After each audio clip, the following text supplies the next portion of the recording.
ඔල්ලන්න පුළුවන් ප්‍රශ්න 1000ක් වුණත් තියාගෙන මුකුත් නැති ගානේ hina වෙලා ඉන්නේ.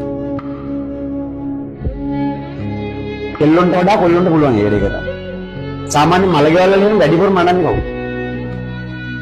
කොල්ලොන්ට නේද? මට කියනවා මලගෙවල් යනවානේ. ගිහිල්ලා නයිට් එකේම ගහනවනේ කට්ටිය. මලගෙවල් වල වැඩිපුරම අඬන්නේ කවුද? ගෑනු අඬන්නේ. කොල්ලෝ අඬනවද? අඬන්නේ. කොල්ලෝ අඬනවා. හැබැයි මහා හයියෙන් බෙරිහන් දීලා අඬන්නේ නෑ. කොල්ලොන්ට පුළුවන් ඕන ප්‍රශ්නයක් දරාගෙන මොකක්වත් නැති ගානට hina වෙලා ඉන්නේ. ඒ කොල්ලොන්ගේ හැටි. එහෙම තමයි කොල්ලෙක් වෙන්න ඕන ළමයි. දැන් ළමයිට වඩා. ඇයි?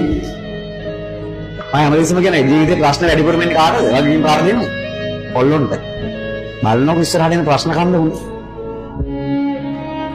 ආයි තේලල් කාලේ කියලා මේ පන්තියේ වාඩි වෙන්නේ.